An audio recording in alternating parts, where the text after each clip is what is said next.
Itu sebagai argumentasi nanti manusia di hadapan Allah tidak ada alasan saya tidak ada rasulnya atau saya tidak ada nabinya kalau mereka tersesat.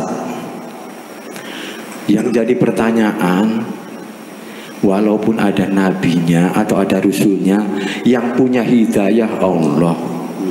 Allah memberi hidayah kepada siapa saja yang dikehendaki. Yang jadi pertanyaan, adakah misalnya tujuan kenapa Tuhan saya melakukan kejahatan atau saya merasakan kesesatan, kenapa engkau tidak beri hidayah kepada saya? Kalau enggak ada rasulnya bisa ditanyakan, kenapa kamu tersesat seperti itu? Maaf Tuhan, saya enggak ada rasulnya. Allah menjawab, tidak ada alasan seperti itu karena setiap komunitas manusia ada rasulnya. Tapi begitu tanya, kenapa kamu tersesat seperti itu? Tuhan, kenapa saya tidak diberi hidayah? Barangkali itu yang jadi pertanyaan. Terima kasih Bu ya. Assalamualaikum warahmatullahi wabarakatuh. Waalaikumsalam warahmatullahi wabarakatuh. Ya, direspon Bu ya. Kita kembali kepada aturan permainan, the rule of game, aturan permainannya bagaimana? Anda pernah main catur nggak? Ya, kan setiap bidak itu diberikan ketentuan untuk bagaimana melangkahnya. Kalau peluncur, melangkahnya lurus, menyudut. Kalau kuda, menyembentang L. Nah, kalau prajurit, satu langkah. Itu kan ada aturan. Ya, aturan harus kita hormati semacam itu. Ya, maka di dunia ini adalah juga sebagai panggung sandiwara, ya, panggung sandiwara, tonil yang naik ke atas itu sudah ditentukan perannya sebagai apa, ya kan? Mungkin sebagai pemain itu dikasih naskahnya dulu, suruh dipelajari, dan dia mesti melatih diri supaya dalam bermain dia bisa memerankan kepribadian yang ada dalam lakon itu. Betul nggak? Cara marahnya gimana, ngamuknya bagaimana, kan gitu, suaranya bagaimana, kan berbulan-bulan seorang pemain bintang-bintang film dunia yang mendapat hadiah Oscar itu kan melatih diri berbulan-bulan, perannya sebagai dokter gitu. Semuanya ada aturan semuanya itu, dan apapun yang terjadi itu harus rasional. Rentetan peristiwa ketika ada, ya, peristiwa dalam cerita novel, disajak di novel, di cerpen apa saja, itu selalu terkait hubungan sebab akibat. Ya, namanya, bahasa Arabnya namanya habakah. Ya, tetapi kalau peristiwa itu tidak ada kaitannya, namanya hadwata. Kita bahasa Indonesianya apa? Seorang sutradara namanya Jeff Lash itu membuat novel, orang Belanda. Dan sinopsisnya itu sampai 10 bab. Nanti bab yang 10 serinya mati. Terakhir itu serinya mati. Begitu sampai jilid bab ke-10, dia tidak menemukan alasannya apa sampai dia mati. Cara matinya nggak ketemu. Tambah bab 1 lagi, bab 11. Nggak ketemu juga alasannya matinya. Ya bisa saja tabrak mobil, tapi kan nggak lucu. Lucu nggak? Udah berakhir mati, ya udah ber-10, ya, dia berjalan dalam keadaan lengah tanpa menengok kanan kiri karena terburu-buru, akhirnya dan dulu ada mobil nabrak dia lalu mati. Ya nggak lucu dong. Ada rasionalisasi. Itu namanya kerjaan sastra, kan kerjaan serius juga, nggak bisa main-main. Iya.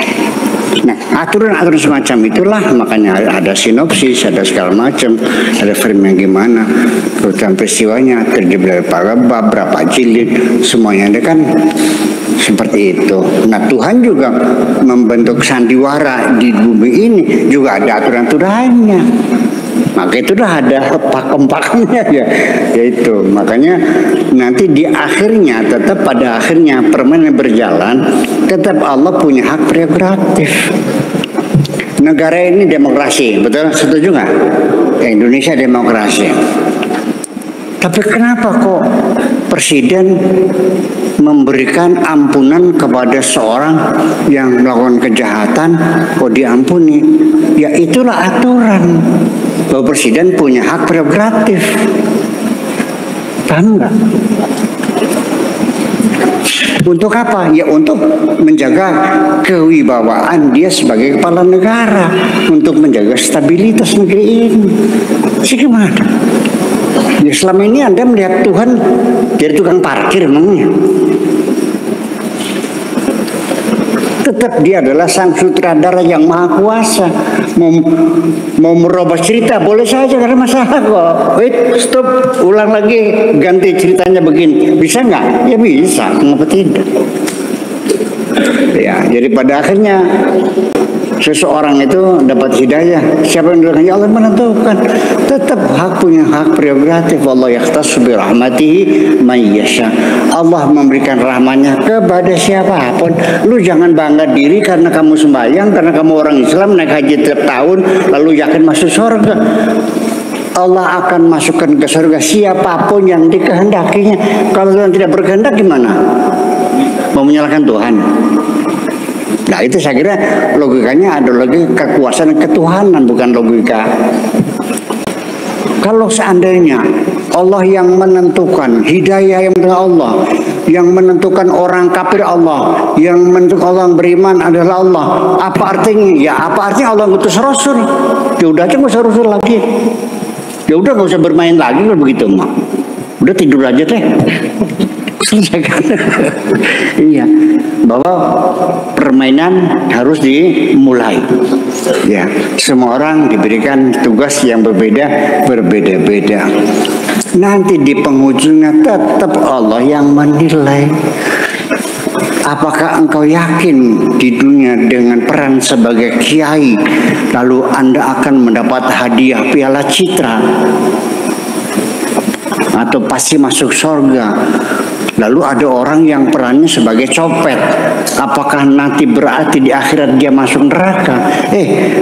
Nanti setelah selesai permainan, siapa surga dan neraka Allah yang menentukan, bukan kamu. Makanya yang penting di dunia bermain sajalah yang baik kok. Jadi copet silakan, tapi copet yang budiman. Jadi pelacur boleh, pelacur yang loman. Boleh ngutang.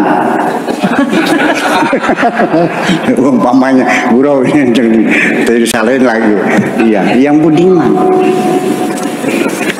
Pencopet yang budiman itu kan nyopet duit. Yang copet itu dompet, ada KTP-nya, ada NPWP-nya, ya dikembaliin dong, uangnya yang diambil. Itu kan copet yang budiman. Tapi ada copet yang standarnya gini, apapun yang kau dapatkan tidak usah dikembalikan, buang saja ke sungai. Ini jadi bermasalah nanti. Ada gitu. Tapi ada copet yang tidak tega. Ini kan sudah penting. Ada NPWP, ada KTP, ada SIM ya, ada ATM segala macam. Kan kesian. Yang penting duitnya udah kena 1 juta ya udah selesai. Ya, ini kan nggak ada nilainya kan. Ya kalau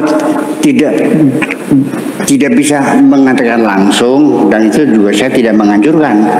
Ya kirimkan aja melalui pos lah, paket.